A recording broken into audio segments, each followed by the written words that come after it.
ખાસ કરીને મુખ્યમંત્રી ભૂપેન્દ્ર પટેલની અધ્યક્ષતામાં આજે થયેલી કેબિનેટની બેઠકમાં મોટા નિર્ણય લીધા છે। આ બેઠકમાં ગુજરાતને વાયર ફ્રી બનાવવાનો મોટો નિર્ણય લેવાયો છે। કેબિનેટ બેઠક બાદ મંત્રી જીતુ વાઘાણીએ જાહેરાત કરી છે કે વર્ષ 2030 સુધીમાં ખુલ્લા વાયરો અંડરગ્રાઉન્ડ કરાશે। પ્રથમ તબક્કામાં 17 મનપાને વાયર ફ્રી બનાવવાનો પ્લાન છે અને હાઈ અને લો ટેન્શન કેબલ અંડરગ્રાઉન્ડ કરાશે। સાથે જ કૃષિ ક્ષેત્ર માટે પણ ગુજરાત સરકારનો મોટો નિર્ણય લીધો છે।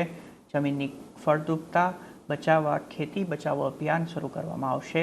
વર્ષ 2047 સુધીમાં ખેડૂતોને પ્રાકૃતિક ખેતી તરફ લઈ જવાની યોજના છે।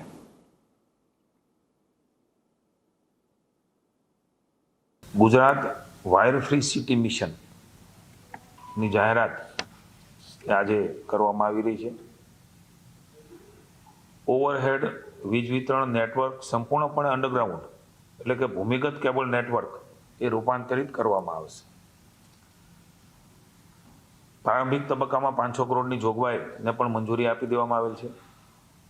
17 મહાનગરપાલિકાઓ 151 નગરપાલિકાઓનો વિસ્તાર એમાં આવરી લેવામાં આવશે।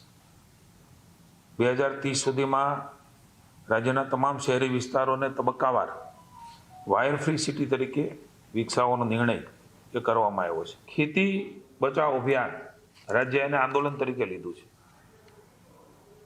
ખેતી બચાવ જન આંદોલન, લોકોમાં જાગૃતતા આવે એના માટેના પ્રયાસો સામૂહિક રીતે કર્યા માટે 1 જૂનથી 30મી જૂન સુધી સમગ્ર રાજ્યમાં ખેત બચાવ જન આંદોલન એક અભિયાન સ્વરૂપે આ કાર્યક્રમ આખું આખરી સ્વરૂપે આજના મંત્રીમંડળમાં આપવાનું છે।